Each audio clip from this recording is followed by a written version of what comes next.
Hello, what's up mga ka-farm bites? Doc Bench once again ang inyong farm service, and today meron tayong isang katanungan sasagutin. Okay? Ito ay katanungan ni Sergio Pritaloe. Doc, kapag buntis na ang inahin, ano pwedeng pakain at iturok sa kanya hanggang sa mga anak, Doc? Okay? So, dahil buntis na, nag-gestate na siya, so ang ipapakain natin ay, in short, gestating feeds. Okay? So kung makarating na siya sa farrowing at manganak na or nanganak na, lactate na siya, so lactating feeds na rin ang ipapakain natin. Okay? So, pasokin natin guys yung pagdating sa mga ituturok.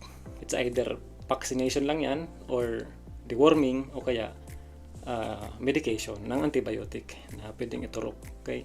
So, umpisa natin doon sa vaccination.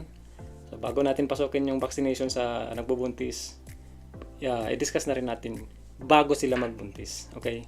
Ito yung mga initial na kailangan yung siguraduhin na meron. Okay? So, meron dalawang bakuna guys na importante na bago natin kunin yung baboy sa pagbibilan natin or sa farm na pagbibilan natin, bago sila pumasok sa farm natin, kailangan meron itong dalawang bakuna na to. Ano to? Ito guys ay yung PRRS or yung Porcine Reproductive and Respiratory Syndrome, tapos PCD or yung Porcine Circovirus. Ayan. So, yan ang kailangan guys hanapin natin or siguraduhin natin na naibigay ng ating pagbibilhan or i-request natin sa kanila na bago nyo kunin, dapat na bakunahan na ng dalawang bakuna na yan.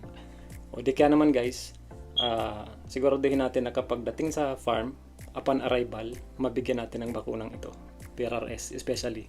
Bakit? Ito guys, si PRRS, among all viral diseases, siya yung nag-open ng door. Okay? So, siya yung dahilan bakit madaling nakakapasok itong ibang infection such as bacterial or viral infection, kasi siya yung nagpapahina guys ng immunity ng baboy kapag tinamaan siya.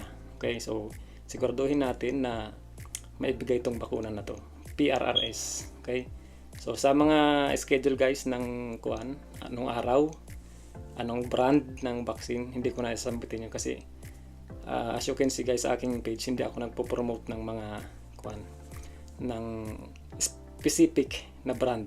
Okay? So, kayo na mag-research niyan. Sinasabi ko lang kung ano yung mga dapat nyong ibigay at kung bakit.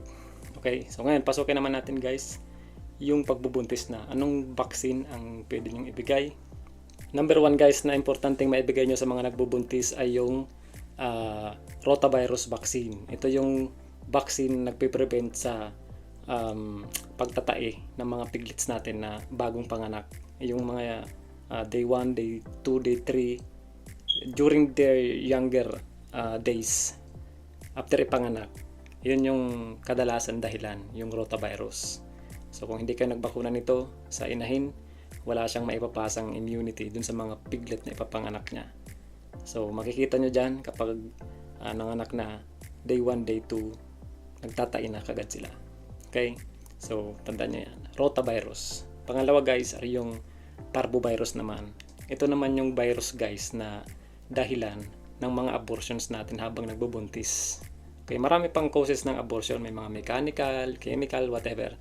Pero pagdating guys sa viral or infection, ito yung si parvovirus ang kadalasan dahilan. Okay? So, same thing dun sa rotavirus. Kung hindi ka nagbigay dyan, marami kayong ma-observe na abortions. Okay? Pangatlo guys na pinaka-importante din habang nagbubuntis, swine flu or yung swine influenza virus. Paalala guys sa ating lahat, yung si swine flu or si swine influenza virus, ito guys ay zoonotic. Ibig sabihin, nakakahawa ito sa tao. So, ingat-ingat sa pag-handle ng mga na-diagnose ng ating mga vet na positive na merong swine flu ang baboy natin. Okay? So, yan yung guys ang tatlong importanteng vaccine na dapat maibigay nyo sa nagbubuntis na ating mga inahin.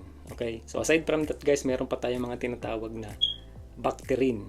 Okay? Ito naman yung mga parang vaccine or bakuna kontra sa mga bakterya. Kaya tinawag siyang bacterin. Okay? So, ang purpose nito ay magbigay din ng immunity, panlaban dun sa mga bakterya kapag nasa loob sila ng katawan ng baboy natin. Okay? So ano na yan? Number 1, pasok natin dyan si erysipelas. Kung nakakita na kayo ng erysipelas, yung tinatawag na diamond skin disease. Nagkukorting diamond sa mga skin. So pag nakakita kayo guys ng diamond na patches dyan sa skin ng baboy natin, erysipelas yan guys, or yung tinatawag na diamond skin disease. So ibig sabihin hindi kayo nagbakuna ng Erysipelotrix rosopathae. Yan yung ang tawag dyan, scientific na pangalan niya. Okay, erysipelas. So pangalawa guys, E. coli. Okay, papasok din dyan si Mycobacterium. Yan yung mga Mycoplasma. Yan, meron yan guys. Yan yung mga bacteria natin. Meron din si Leptospirosis. Okay, so doon guys sa ilang mga nasambit nating bakuna kanina, kadalasan ay mga 3-in-1, 4-in-1, 5-in-1, may mga ganyan na bakuna. Kasama na yan. Minsan si rotavirus may kasama na siyang leptospirosis, meron siyang kasamang erysipelas vaccine or bacterin. Ayan. So i-search nyo na lang guys sa internet. Nandyan na yan. Okay?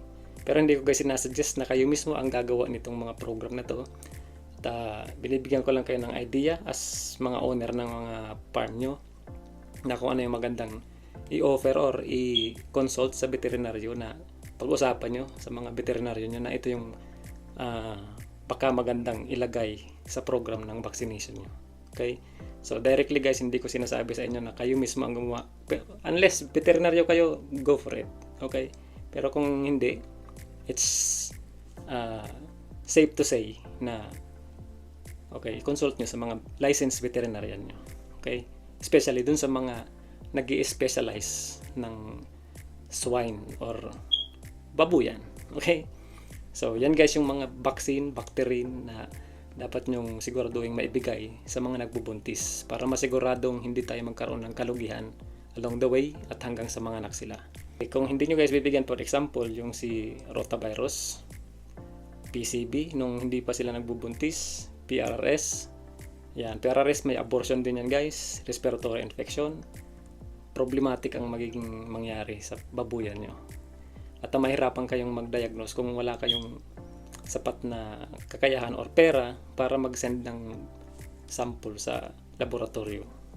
Malulugi kayo kasi tsatsampa-tsambahan nyo lang kung ano yung nangyayari. Gamot ng gamot, tas wala kayong kasigurado ano yung pala. Nagbibigay kayo ng antibiotic, hindi gumagaling kasi ito pala. Meron palang PCB, meron palang PRRS, meron palang rotavirus. Diba? Parvovirus. Ayan. So yan guys yung mga injectable na biologics kung tawagin natin yan. Okay? Meron namang isa pa, yung antibiotic naman. So binibigay din yun guys kung magkakaroon kayo ng case-to-case basis ng infection along the way na nagbubuntis yung mga inahin natin. Okay? So hanggang sa mga anak sila, nagbibigay din doon ng antibiotic as a preventives. Ayan. So before mga anak guys yung baboy natin, 10 days before, nagdi-deworm din tayo. So meron din siyang dalawang form. It's either injectable or oral. Yung intake ng sa bibig ng baboy natin. Okay? So dun sa injectable, ang common na in-inject natin ay ivermectin. So subcutaneous yun guys. Siguraduhin nyo na kapag nagturok kayo ay subcutaneous sa ilalim ng balat, hindi sa muscle, kasi oil-based itong si ivermectin. So napakasakit nun guys sa baboy. Okay? So ma-stress sila masyado kapag yun ang binigay nyo. Baka ang mangyari, wala sila ng ganang kumain, 10 days before manganak yun guys. So dapat hindi na sila magkakasakit. Iwasan nating ma-stress sila. Okay, so ibigay natin ng tama. Mas maganda kung oral dewormer na lang ibibigay natin. Lipamisol, metronidazole na mga powder. Ganyan. Okay? So yan guys yung mga injectable.